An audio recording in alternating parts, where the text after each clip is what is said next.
You can't have a life where happiness is all tomorrow.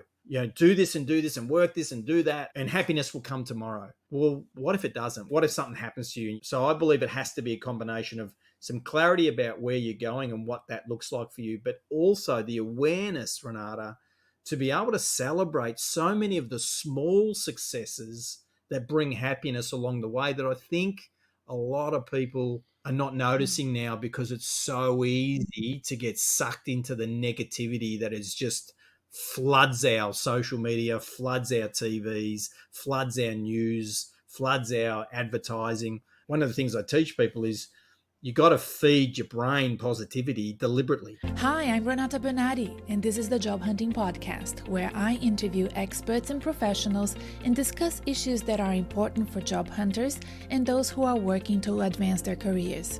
So make sure that you subscribe and follow, and let's dive right in.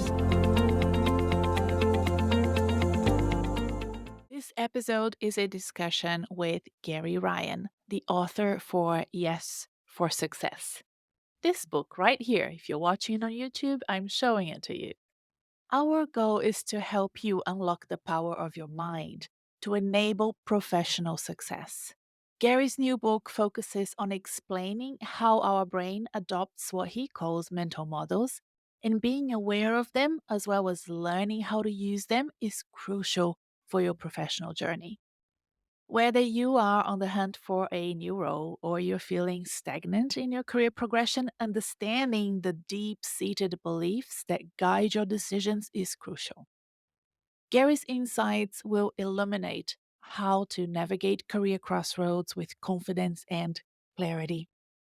When I'm with Gary, I am reminded that the journey towards career fulfillment often begins within our own minds.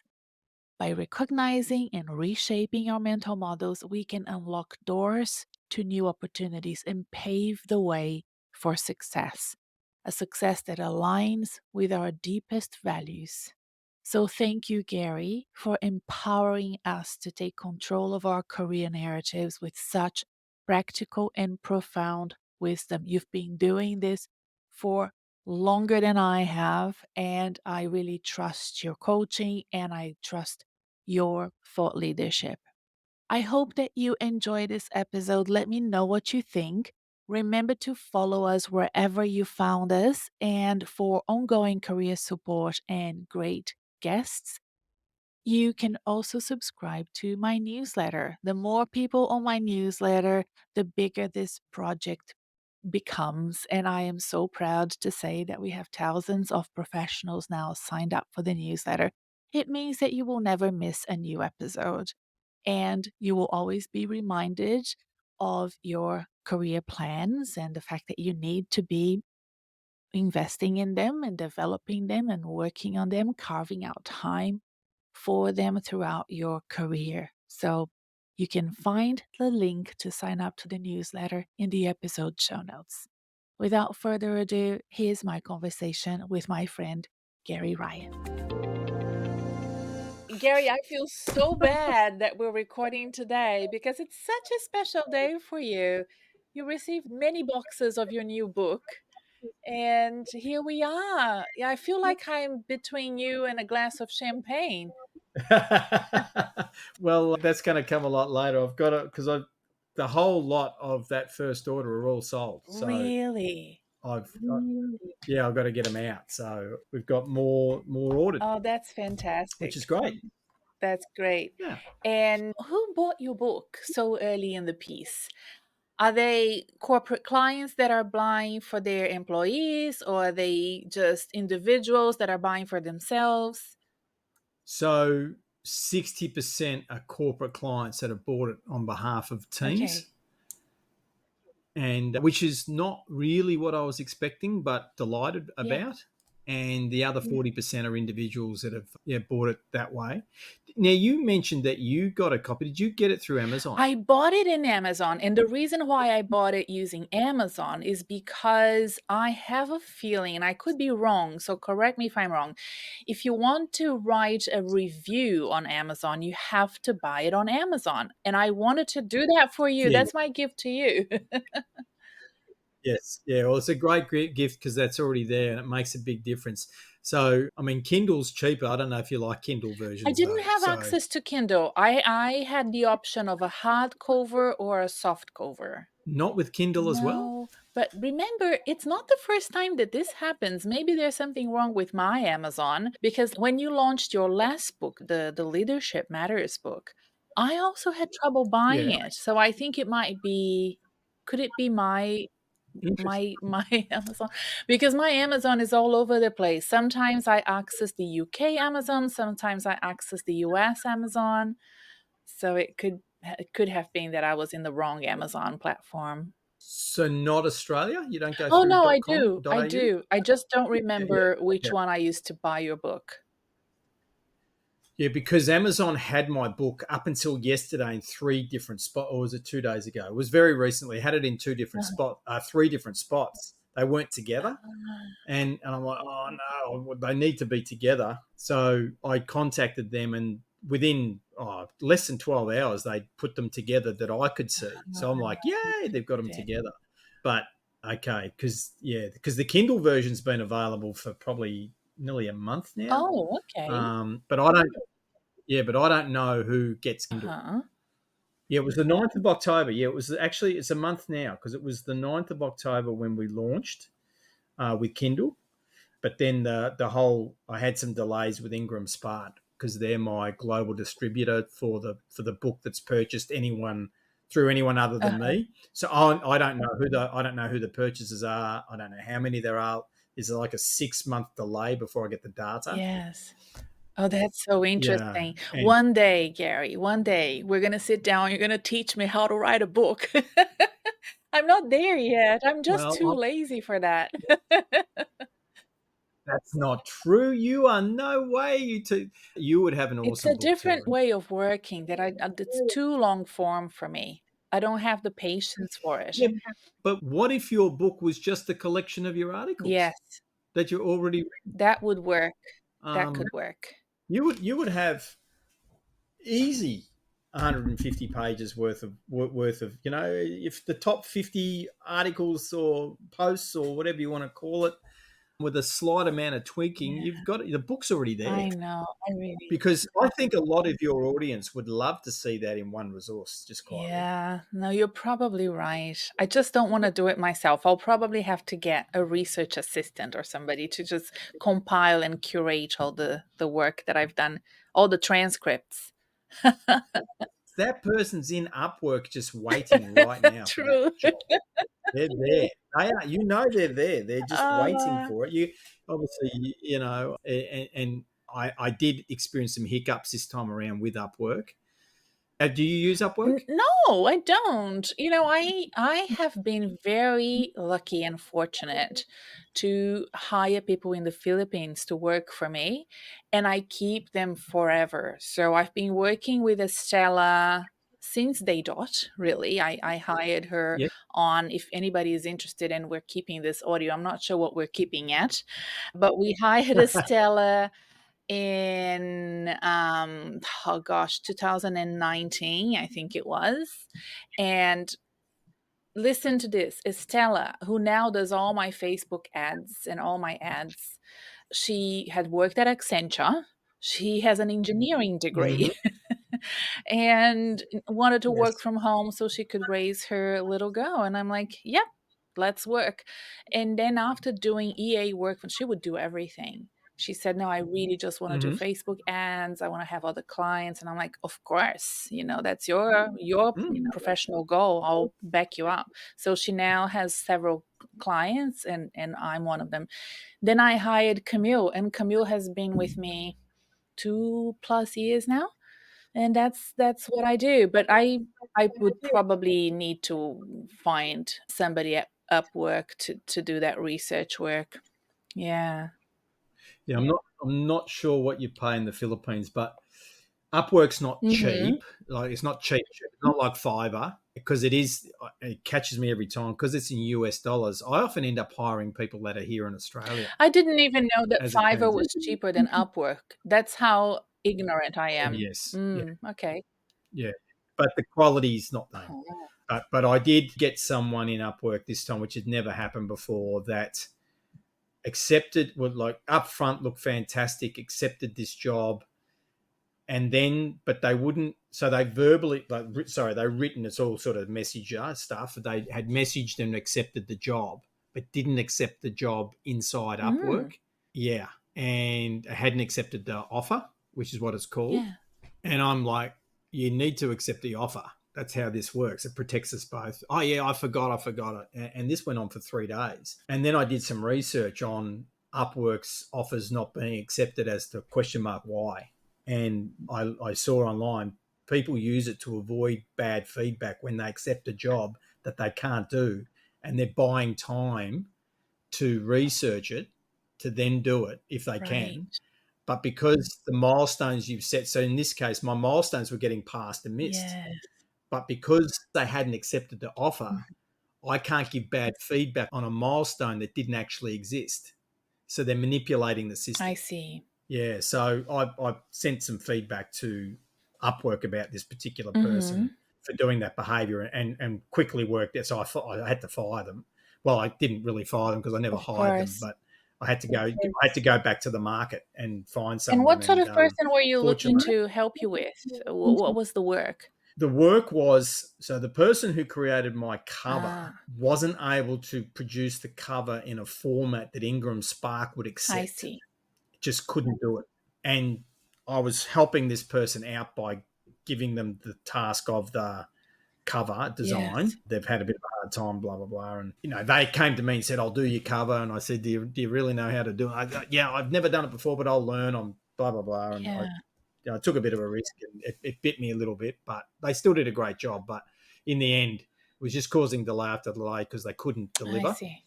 So then I had to go to the market because I didn't find out that they couldn't deliver until Ingram Spark rejected the files and said, no, this is not meeting our standards. And I look at that stuff and it's just gobbledygook to Yeah. me. It's because there's a lot of along this journey with the typesetting and and even the EPUB versions for Kindle. There's a lot of technical things that get in the road of delivering when you want to get this project Mm-hmm. delivered, Renata. So anyway, I managed to go back to Ravi, who created my EPUB version, which is for Kindle and Apple Books, and I didn't realize that he knew how to do the covers as well. And I went back to him and just said, "Oh, do you know how to do this?" And he goes, "Yeah." And he ended up being less than half as expensive Oh, as wow. That's well. lucky. So that's so very interesting. Just so you know, in the future, a lot of people ask me this: where did I get my logo done for the job hunting podcast? And I did it using a design platform called 99 Designs. Have you heard of them? No. 99 Designs is awesome. It's Australian, but it's now global. It's like a Canva thing. It started here, but everybody uses Oh it. yeah. And it's equivalent to Upwork for design. So if you Hmm. want a podcast logo or a book cover or a website, anything that's design related, you can go there. And this is the thing, you say, I'm willing to spend $200 and this is all I Mm-hmm. need. So you give all the specs, and then it's a crowd funding thingy, a crowdsourcing thingy. You will get like 10, 20 different designs, and then you can choose from them, and it's Yeah. amazing. I feel really bad because so Oh, many okay. designs were high quality, and I only chose and paid for one, and I feel like the others spent a lot of time, doing things that I didn't pay for. But I ended up with a Oh, I great, see. you know what I mean? Like I ended up with a great logo. I think I love my logo, so I really think I did well. Oh, it looks great. Yeah. Yeah. It's so I see. So that means people do work Mhm. and they know they're taking a risk and they might not get Yeah. paid. In fact, there's a higher probability that they won't get paid. Yeah. I don't know if I Yeah. agree with that. Yeah, yeah. I'm just my brain's just I processing that know. at I the feel moment. So bad. But look, yeah. I was Oh, really, I mean, I hope that I was nice, and like I thanked every one of them individually. And like I said, you did a great job. I really liked what you did, and explain why I chose, the one that I did. And And yeah, like I felt bad, but I ended up with a good logo. Anyway, 99 Designs is quite well-known platform for design. Listen, this is our second episode, and I'm not gonna make a huge introduction about you because I'm gonna redirect people to listen to the first one so that they can get the full picture. But I want to say Mhm. it's been, oh my gosh, I'm terrible with maths, 15 years since we first met. Can you believe it? Because Yes. it's been that long. And I think the reason why we have so much respect for each other's work is because we both come from a similar place of servant leadership style, I think. I really, Mm. we have different styles of coaching, we have different styles of clients, we have different, you do more consulting than I do, but we care a lot about what we do and we're passionate about what we do. And you and I are privileged to do what we want to do. That is such a privilege, right? To actually enjoy what we do and have fun doing it. And, from time Mm. to time, things go not so good. But you've been doing this for way longer than I do, and I look up to you in terms of resiliency and grit and your ability to always be coming up with something new and exciting for your own practice because you don't want to stop Mm. and just do the same thing over and over again. So now you wrote this book, Yes for Success, and I want to know all about it. I mean, I know a little bit about it because I read some chapters already, but I want you to explain to the listeners, why did you write a second book? It wasn't that long ago that you wrote Leadership Matters. So why did you feel the need to write Yes for Success? So it's actually my third book because my first book was in True. I should 2010. know that because Yes. I know I have a testimonial on that one too. I forgot. You do, Renee. That's and that was focused on young That's true. professionals. So then Disruption Leadership Matters was 2 years ago just now. It was in fact not quite the 21st of November 2021 was when that book came out. But Yes for Success was largely written 10 years ago. Mm. And it was where it came from since 2013. I've had an online program called Yes for Success, which is about life planning and life balance and life harmony and execution and supporting through execution. And in 2010, I started facilitating live workshops of that, largely through Monash University and in particular the Monash Business School. And over a period up until 2018, I had over 7,500 people go through that Wow, program. that's a lot of people. Yeah, to rave reviews. And I always had, I needed to write the book. Now, I'd created the online version of the program, and that includes transcripts for all of the 10 modules. So those transcripts are, in fact, the basis of the 10 chapters. There's now 11 chapters in the book, but they form the basis of the book. And I was always going to go and use those transcripts to write Yes for Success. However, starting with transcripts turned out to be harder than starting with a blank sheet of paper because transcripts don't really line up for a correct book very well because they're just what you say. And because of the way I speak, it's not particularly grammatically correct or any of those sorts of things. So it turned out that it was quite a dilemma. So then it still comes to your question, well, why Yes for Success and why now? And the truth is that because of what happened to my business in the first week of the pandemic, which after which I wrote Disruption Leadership Matters, Lessons for Leaders from the Pandemic, and I took the opportunity to practice what I preach in Yes for Success, to look for opportunity when bad things happen. And 90% of my business stopped in 5 days. In 5 business days, 14 years of work came to a screeching halt. Now, some of the things that I believe in that Michelle, that's my wife, and I have practiced is having a financial backup plan, which we had to execute. But to be brutally honest, we weren't expecting that we would need to execute that for multiple years like we ended up having to do.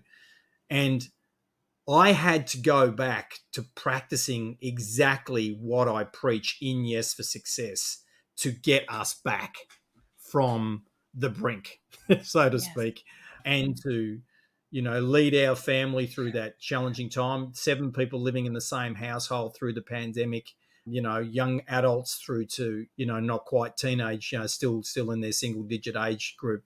It was an extremely challenging time, as it was for people all around the world. But I really had to put into practice what I preach, Mm. and it works. It's worked again. Like we're back. And Renata, so basically on the 1st of June of this year, Michelle and I just agreed I have to write this book. And as I've done with the other books, I just set a date, which was the date being the month of November. I have to have this book out by the month of Wow. November. And technically we had the Kindle version out by October. So a lot of it was written, and I've been extremely busy with my business as a result of putting into practice what I preach in the book. But equally, Renata, something that's really, really struck me, and I don't know if it's the pandemic that's brought it to the surface or not, but I'm engaged with so many people that just don't believe they're extraordinary. Mm-hmm. And as I explained in the introduction, when our first son, Liam, was born, coming up to 24 years ago in January, um, he got stuck after 17 hours of worth of labour, so we ended up having to have a caesarean section. And then when they're stitching up Michelle after the Caesar, I found myself, after they checked Liam and he had all these different parts and they wrapped him up, and all of a sudden I'm in a room on my own with my brand new son. And I'm looking at him, and was he extraordinary? Yeah. And the answer is 100% he was. Yes, absolutely extraordinary. And it's like, my job as your parent is to help you be extraordinary for the Mm. rest of your life, to help guide you and encourage you. And this isn't saying he's better than anyone else in the world, because I genuinely believe everyone's born is extraordinary. And a friend I've made this year is this wonderful human being called Nick Yerhart, who lives in Austin, Minnesota. Now, he was born dead. He was revived after birth, and a year later, they discovered that he had cerebral palsy as a result of the complications his body went through when he was born. And Nick's now just turned 31 years of age, and he's been driving waste trucks in the USA for a long, long time now. But he's now become a coach in building people's confidence. And he taught himself through his own research how to stop his stutter, Wow. how to speak more clearly. I mean, he moves and he shakes. And Nick was born extraordinary too, even though he was actually born not alive like the rest of us. And I guess a big driver for me is I want to help people reignite that understanding that we're all actually extraordinary, no matter how we were born or what we were born with. And the world needs whatever that is. The world needs it. Our families need it. Our communities need it. And to help give people a framework to work out whatever that answer means for them. So I definitely do not preach that I have the answer for anybody other than myself. But I do believe that 10 steps that I take people through enable people to not only define success, life, harmony, and happiness for themselves, but to be clear about how to bring that to life literally day to day. Because I think you can't have a life where happiness is all tomorrow. Do this and work this and do that, and happiness will come tomorrow. Well, what if it doesn't? What if something happens to you and you don't? So I believe it has to be a combination of some clarity about where you're going and what that looks like for you, but also the awareness, Renata, to be able to celebrate so many of the small successes that bring happiness along the way, that I think a lot of people are not Mm. noticing now, because it's so easy to get sucked into the negativity that is just floods our social media, floods our TVs, floods our news, floods our advertising. Like, one of the things I teach people is, You got to feed your brain positivity deliberately. No, I want to talk about that and about mental models and feeding that positivity. But one thing that stuck with Mm-hmm. me when I wrote some extracts from your book is this idea, the analogy of the iceberg of one's behaviors. I'd love for you to expand on that and how you came up with this idea that sometimes just something visible picks up, peeps out of the water, and you can, identify some minuscule behavior that you're showcasing to the world, but beneath the water, there is this massive iceberg that people can't see. And I found that Mm. so interesting to talk about, because you can use that in both ways. You can use that to understand why things are not working for you or why things are working for you, right? Depending on the behavior Yeah. that is picking out, at the top there. So tell me about what that meant to you and how you use that to educate your students that go through the Yes for Success program. Yes, so with the executives and the corporates and the organisations that I do within top of, because what was interesting is when I was doing a lot of Yes for Success, they were actually graduate students Mm, mostly through that period. So they were people doing MBAs and masters type programs, and some of them have actually become lifelong clients. So the idea there is that our behavior is like the visible part of an iceberg above the waterline, which we know is one third of the iceberg, as you were just describing, Renata.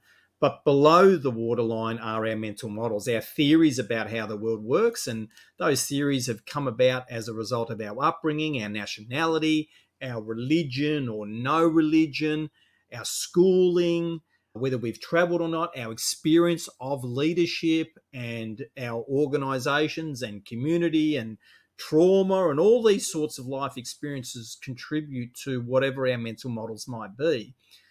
But they're mostly subconscious for most people. So they are below the waterline and they are deep below the waterline. Some of them are very, very deep. So one of the ones that I talk about is, and I'm not saying this in any way, shape, or form to talk badly of any religion or anything like that, but the religion I was raised in, we were taught that it was harder for a rich person to get into heaven than it is for a camel to get through the mm, eye of a needle. That was, I can still remember being in church and hearing that and going, gosh, it's bad to be wealthy. This mental model gets formed. And then, for long periods of your life, it's as if anyone that is wealthy must have done it in a mm, bad way. They're actually not going to heaven, right? Now, I'm not now many decades later, to be brutally honest, I still struggle with that mental model. It was so deep, right? Now, I don't agree with it because one of the things that I've learned and one of the things that we're able to do through the pandemic is we were literally able to directly support a family in Indonesia that we'd only come across because the husband had been our driver when we were in Bali. And I remember I reached out to him at the start of the pandemic because we heard how bad things were in countries like India. So how are you doing? All the businesses' cars have been taken off them from the banks within 2 weeks of the start of the pandemic. Not only was it their family, but their village, who sort of all relied on this family one way or another for ripple effect of work, mm. had nothing. And so while we was, as I said, 90% of my business went out the door, but we were able to support that family and in a ripple effect version, help that village for 2.5 years. Now, if you're not wealthy enough, you can't do that. Literally the thousands of school children that we've been able to support with food in India, in regions where the children effectively have grown up on rubbish tips, and the food they get through buy one give one is through their school. So the parents send their children to school to get food, and that's why we're in that project, because not only do they get food, but they get educated. And those poor children born into that set of circumstances through no fault of their own, Renata, their only chance probably is education to break free of what they were Yeah. born into, right? So we pay for the food to give them the education. I don't know how many thousands of meals were provided over the journey. But again, you can't do that if you're not wealthy enough to do it. And I'm not saying everyone has to be wealthy. But in Yes for Success, it's about, well, what does your life that you want that brings you harmony and happiness, which can include your contribution to other people from a financial point of view, your charities and those sorts of things. If you don't know what that is, how can you Yes. create it? I love that. One of the reasons why I like it so much, it's because it gave me also a framework and analogy to use with my clients. Because many Mm, times there will be a situation where somebody is stepped on the shoulder for a promotion, or they are told to apply for a job because they think, somebody thinks that they would be a suitable candidate and they think they're not.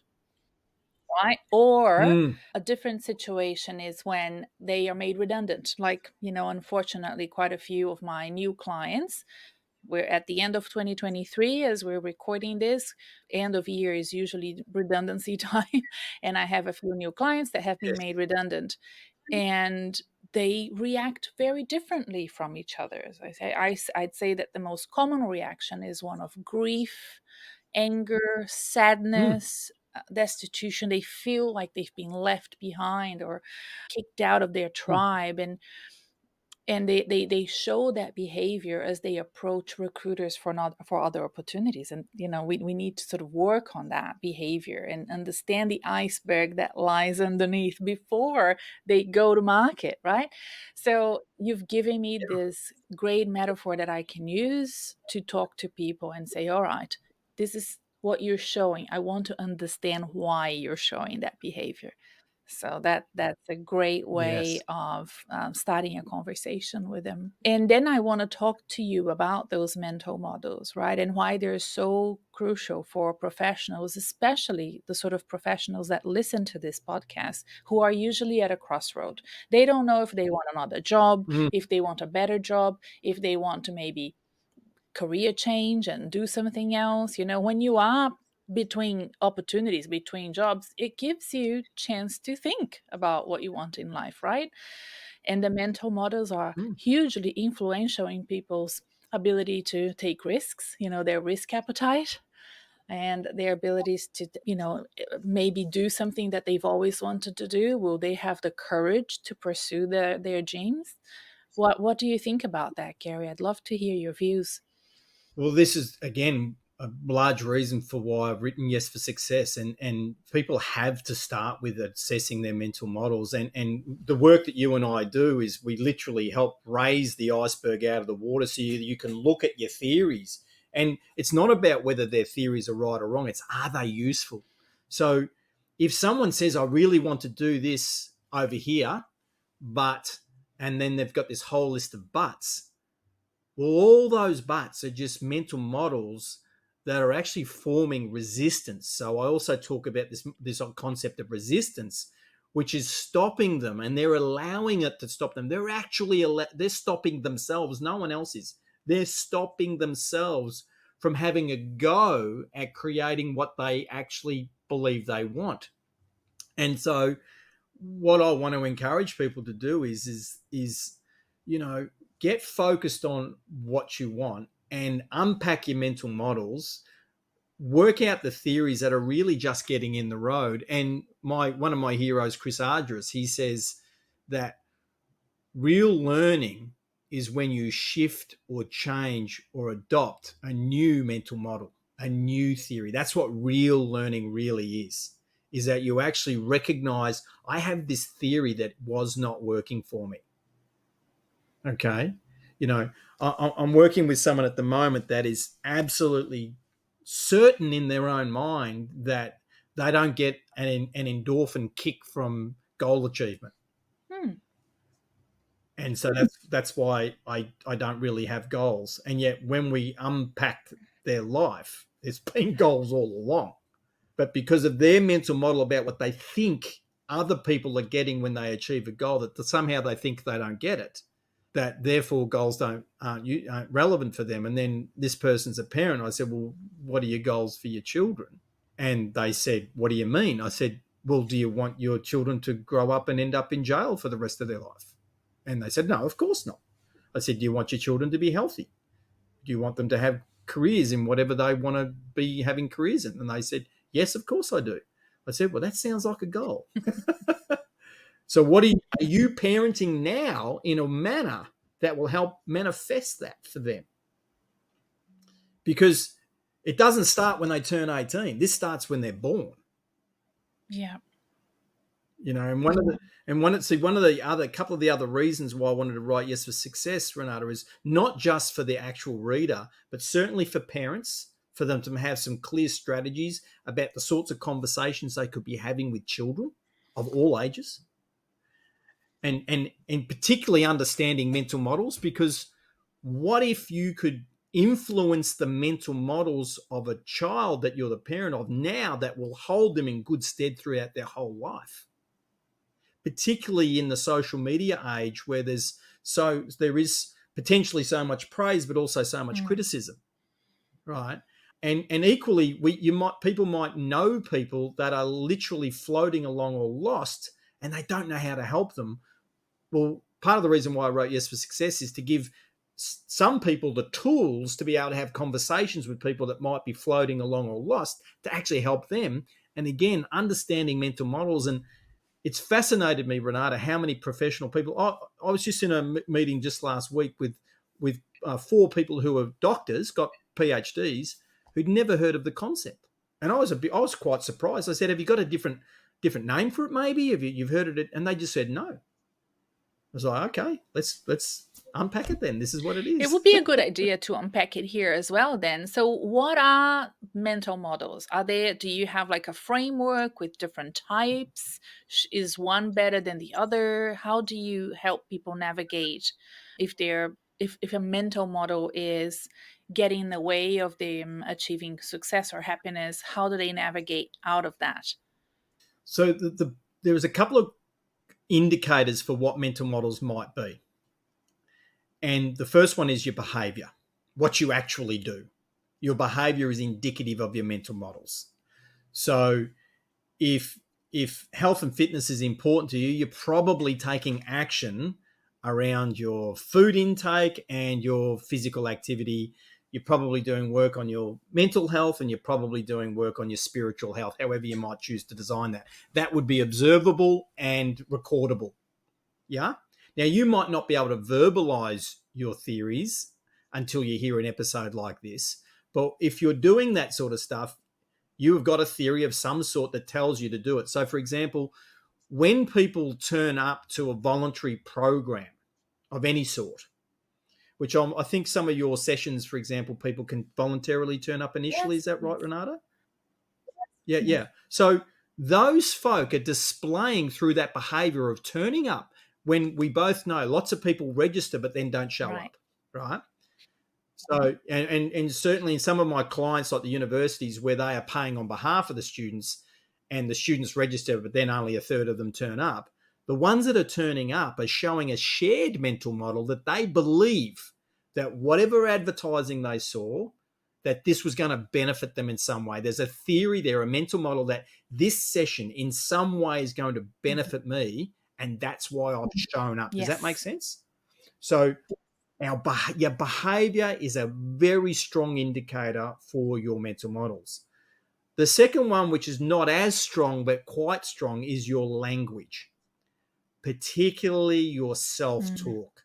The way you speak about yourself is a very strong. So, for example, one of those people I was mentioning a bit earlier was said that was kept saying, "Oh, I'm horribly lazy. I'm horribly lazy." But that was part of excusitis, as I call it, for not doing things that they had supposedly committed to doing. But they've got this mental model, this theory about themselves, a very deep one in this person's case, that they're lazy. So what they do is they then match their behavior to their language. So one of the things with our mental models, and your audience will understand this for sure, Renata, is us human beings like to be right. Yeah. Anyone that has a life partner knows this to be true. Yes. We like to be right.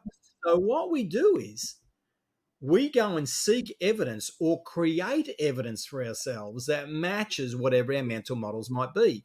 So if we have self-talk that's negative, we will behave in a way consistent with that negative self-talk to create the very negative outcome that maybe we don't, well, probably we don't want, but because we say it, we create it. Yes.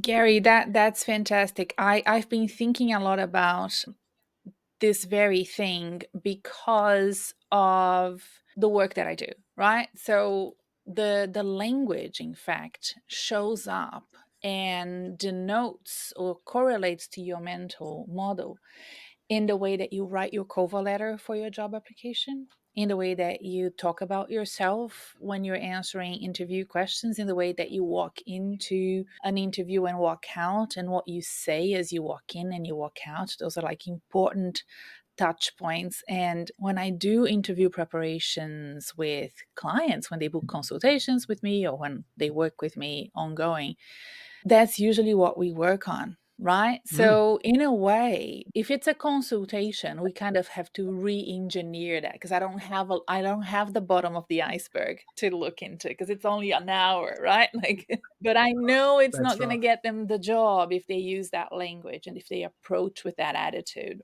But if I'm working with a client ongoing, 3 months, 6 months, private coaching, then we can address the bottom of the iceberg, and it provides a whole boost of, it's not just confidence, it's courage, really, for them to go through those very stressful, anxiety inducing moments, which are part of the recruitment and selection process. That's the powerful place. I mean, that's the value of being coached properly, of going through that proper journey. You can't take a sheep dip into this. You have to do the work. You folk have to slow down and spend the time on themselves. And I know that's not popular in the modern world. I mean, the modern world's just full of everything has to be in Yeah. bites. And absolutely a lot of things in the world can be, but ultimately there are times when we just need to slow down and really contemplate ourselves and get to understand ourselves and understand our mental models. And because that's when the insight and the power can come from. And I'll give you a concrete demonstration of this. Okay. I am so convinced with my mental model that when bad things happen or things I wish didn't happen to me, that I know I will look for the opportunity. I'm not saying in any way, shape, or form I will deny any trauma or anything that might come with it, but I know at the same time I have trained myself to have the mental model to ask the question, okay, what is the opportunity here? What is the opportunity? When I get surprised by things, it's like, okay, what's the opportunity? Now, I did that with writing Disruption Leadership Matters when the pandemic came.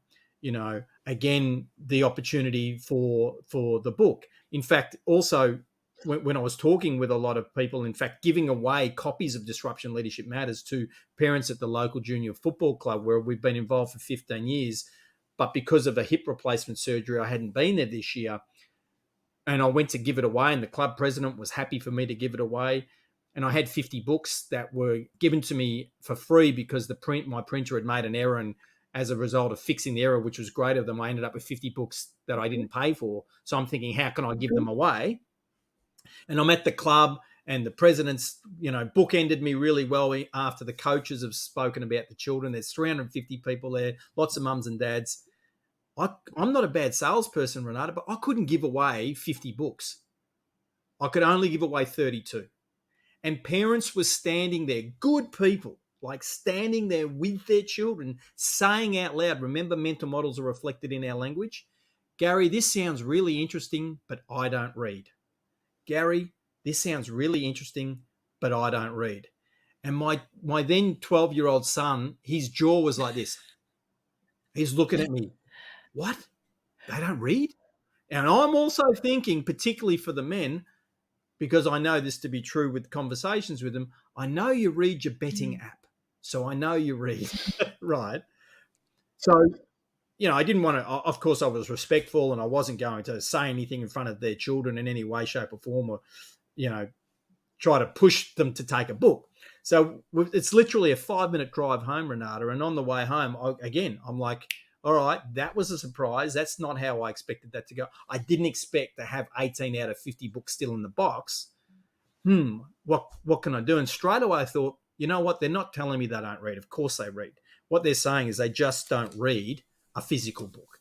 They're not going to read a traditional book for, because whatever reason, I bet you a lot of them, their mental model is readings for school, and I didn't like school, so I don't read. That's the, like, mental models actually get stacked on each other as well. So they've shut themselves off onto the world of reading, right? And I don't know.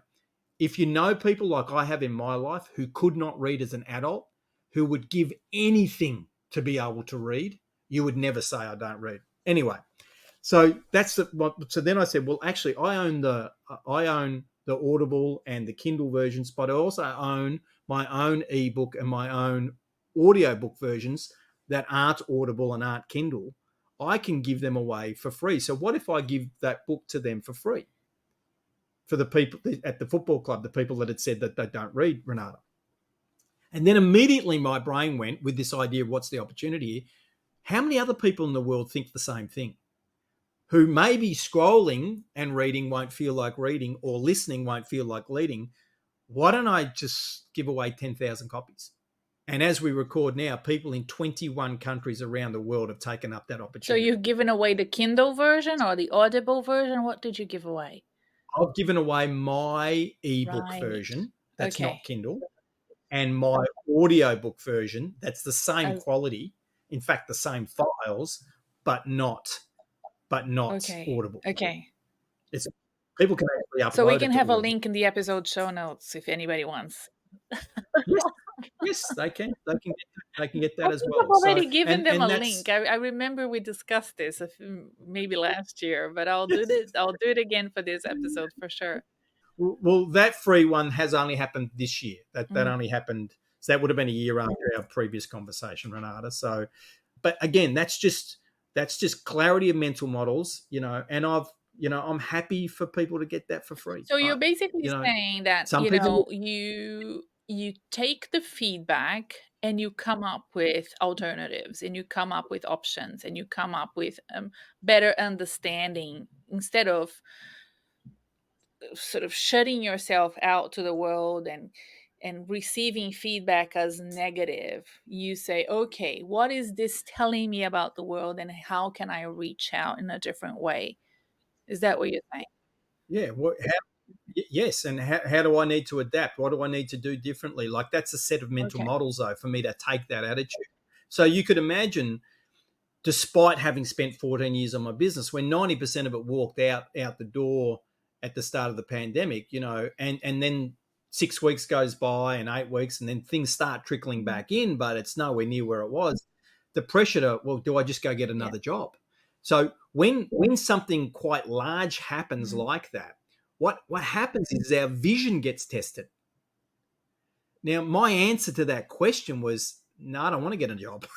I want this to work, but I need to change. I need to adapt. I need to find a different way. I need to have different services. I need to build my business into the future so that if there's anything like a pandemic, 90% of it can't walk out in 5 business days. Because now, I didn't know a pandemic was going to come, but the facts are, and the brutal facts were, my business was not protected against something like that. And many jobs and careers weren't protected as well. So you can draw a line between what happened to you to what happened to marketing managers and financial people and engineers and HR professionals, tech professionals that lost their jobs during the pandemic and were unemployed for months, if not years, because there just wasn't a job market to go back to. And what you want to learn from this crisis that we've experienced in our careers and in our business is we need to be able to withstand and have patience and understand that there's nothing wrong with us, but there is opportunity for continuous improvement, learning, adaptation to a different environment, and just understanding that it's partly things that we can do and partly waiting for the environment to pick up as well. Yeah, now this part is controversial and some people get a bit triggered by what I'm about to say. And that is that when these things happen to me, my choice is that I take responsibility for the circumstances I'm in. I choose that I am now responsible for what happens now. And I was equally responsible for what happened, for putting myself in that situation. The truth is, in my business, is that from 2017 to the pandemic, the business was flying along, but I got comfortable. I got comfortable. And the pandemic came and bit me on the leg and said, this is what happens to people that get comfortable when they think they've made it. Right? And that will never happen again. I will never let that happen again. I will continue. And look, the hard work and the action that you have to take, that gets me up and about. I love that. People say to me, Gary, how many hours a week do you work? I have no idea. It's not something I even remotely count. It's just, because is my research, is that work? Is this interview work? Yeah. Like, would I prefer to be doing this interview than sitting in front of the TV watching, I don't know, the news? I can promise you, I much prefer to be here with you, Renata. Well, especially these days. The news is just so sad and That's horrible. right. Look, before we go, I need to address this with you because I think it's so important. It's this idea you mentioned before about the shared mental models, when the students that came had the shared mental model. And so much of the dissatisfaction in the workplace these days has to do with what I believe is shared mental models that are just different from what you would expect to see in a workplace, what you would want as your personal values, not being aligned with the company's values, the culture that you would expect to see in the workplace, not being there for you, not supporting you and your colleagues, managers that don't know how to manage. I think the pandemic has exacerbated bad management and micromanagement, and the inability of leaders to engage with a hybrid workforce. And I think that it's something that we need to address. So how can that understanding of mental models improve workplaces, professional relationships, team dynamics? What are you doing working with your corporate clients to address that and educate them?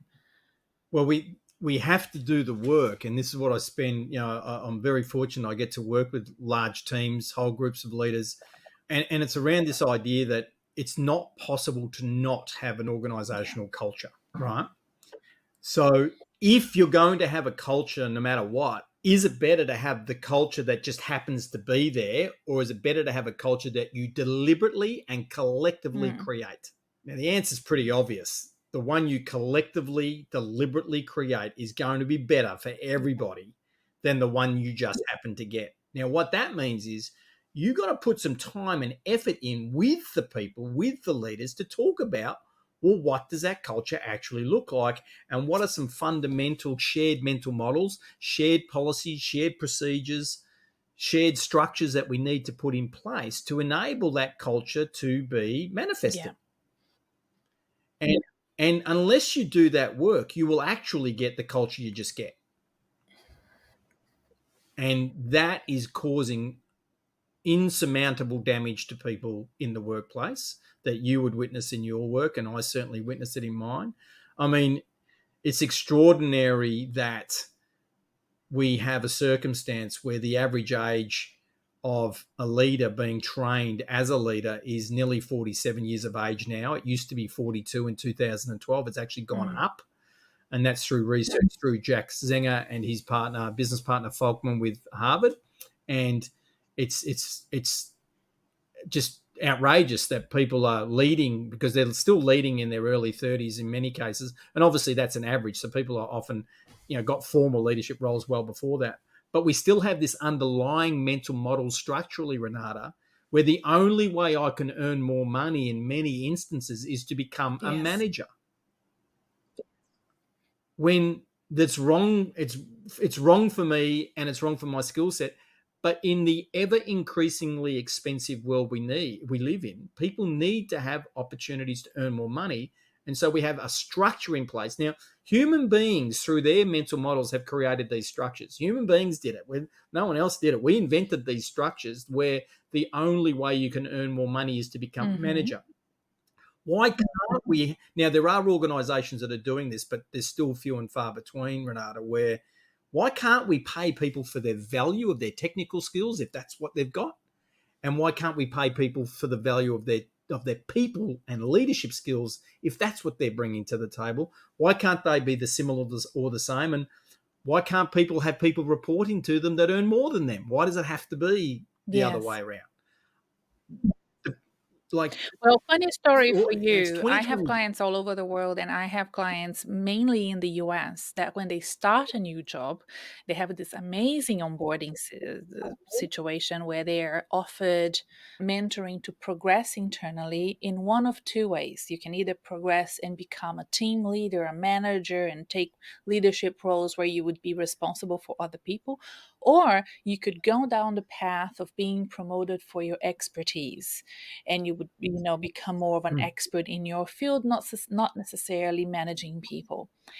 And I would say half a dozen of clients of mine that have been offered this in the Pacific coast of the US, where things are trendy and hip and all the things, and they still, I think, because of their mental models, they still choose the managing people, because in their minds that looks and sounds more like the career advancement to them, even if they're being offered career progression and advancement in two different ways. They're still opting to manage people, because in our minds, if you manage others, you're a leader. And that's a Yeah. status issue. Okay. So, and I talk about this in Disruption Leadership Matters, Renata, where being a mammal, status is part of Mhm. our makeup, which is why it's why when you walk into a room of strangers, you instantly know where you fit. Think about it. Whenever you walk into a room of strangers, could be a party, could be a business experience, you straight away you know where you fit, and you'll do one of two things for sure. You'll either behave accordingly to fitting in because you go, okay, this is where I fit, and I'll behave that way. Or if you reject where you believe that group has you fitting, you will behave in a manner that matches rejecting it, and you will be a bit Yeah. uppity and a bit disruptive with your behavior. It'll only be one or two ways, but this happens instantaneously and that's part of our evolution Mm. as a mammal. So status, so again, if you don't have, if you've never done the work or got exposed to conversations like this where you get to learn that, hey, I actually have these mental models, it's very, very hard to be able to say, well, is that really what Yeah. I want? Do I really need that? Does it really matter? Can I be like Nick Yerhart, the cerebral palsy warrior and confidence coach, who looks himself in the mirror every day and says out loud to himself, I love you, Oh, Nick. we all need to do that. And I share that with him. Yeah. And I know he does it. I meet with Nick every Saturday morning here in Australia, and I know he does it. And I say that to people. I go, I couldn't say that. I couldn't look at myself and say out loud that I love myself. I go, why not? Well, who does that? People that love Mm. themselves. Yeah, but that's all. Isn't that bad to love yourself? I go, really? Who taught you that? Yeah. No, You know, don't you want your children to of love course. themselves? They're They going to need probably to. do, and then they unlearn it over the years. Oh, Yeah, yeah. I mean, and these are the things that people. There's so much that we're holding ourselves back on ourselves, and you would see it so much in your own work. And what's brilliant about our work, Renata, is when people have these breakthroughs and they go and do things that they didn't think yeah. was possible. Like, I've it wasn't a deliberate strategy or anything, but I was asked to coach a person who was a very reluctant leader, Mm, a very reluctant leader in her late 40s. But once she committed to leading this team of her peers, and she knew it was going to be difficult. It was in an acting scenario where, unfortunately, there was some issues with mental health with the actual leader, and this went on for 18 months. And she was offered coaching, and I was providing her some leadership coaching, and she just blossomed. Like, she just took it on. Now, some of the staff she was leading didn't really like the fact that she blossomed. Right. But then eventually, which was always a possibility, the person that had the substantive role came back, decided to come back. And this leader was supposed to go back to their old job. And they went, I don't want to go back to my old job. I want to lead people. Now, this person who a year and a half earlier would have never, ever in a million years, Renata, gone for jobs 3 levels higher than what she was doing. And now she's in a different organization, leading in a position 3 levels higher on nearly twice the income. Wow. And because she addressed her own mental models about herself and then took action and said, you know what, I'm just going to be the best that I can be. I'm going to learn. I'm going to embrace the fact I will make some mistakes along the way, but I will learn from them. You know, I'm not deliberately making mistakes. And those mental models, when we develop them, are so powerful. We do not have to be perfect.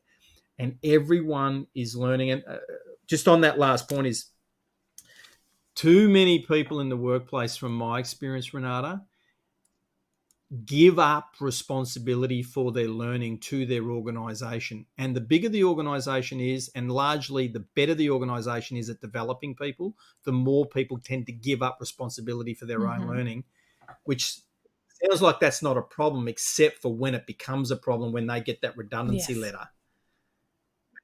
And they've actually not been responsible for their learning. I say to people, please, please, please adopt the mental model.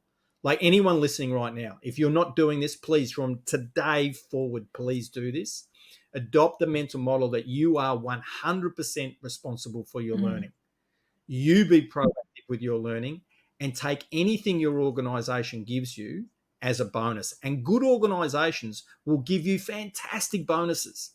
But if your mental model is that I am responsible for my development, you will be reading what you need to read. You'll be listening to the sorts of podcasts you need to be listening to. You'll be taking courses on the side that you might even pay for yourself to enable you to have the skills and attributes and characteristics and capacity to do whatever it is you want to be able to do to be valuable in the world.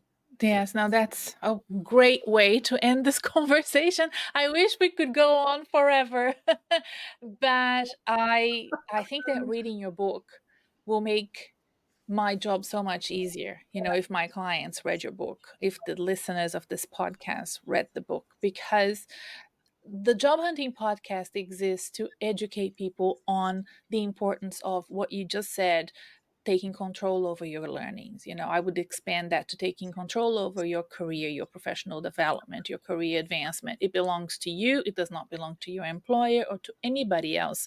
You should do with it whatever you want to do with, not what your parents told you 30 years ago, not what you think society expects of you now. It's whatever you want to do. We are quite privileged in 2023 that we can make those choices. It may not happen next year, but if you invest 3 years, 5 years, it may really be transformational for you. So I can't wait for my copy to arrive so that I can read all of it. And I thank you again for coming in and sharing with us. You know, you're always so inspirational, so inspiring, and you have such great energy as a podcast guest. I hope that you not only are very successful with your own podcast, which I'll link in the episode show notes below if people want to check it out, but I hope that you get access to other shows as well to promote your book and the work that you do, Gary. Thank you so much for being here today. And thank you, Renata. And I love your work. And if you haven't picked that up, I'm saying it out loud. I love Renata's work. We're big fans of each other, aren't we? Yeah, and it's authentic because this is another thing. Like we're colleagues, we're supporters of each other. We don't see each other as being in competition. because we're not. Yeah. The world's well and truly big enough for us. We probably need more folk like us who are in both of our networks, of course, as well. So, we want people genuinely to be successful and be happy, and it's better for our communities, it's better for our society. The more people that are feeling strong in themselves and feeling clear and know why they're doing what they're doing and taking responsibility for their careers and for their learning, as you've just said, Renata, the world's actually a better place. And I want that for my kids. Absolutely.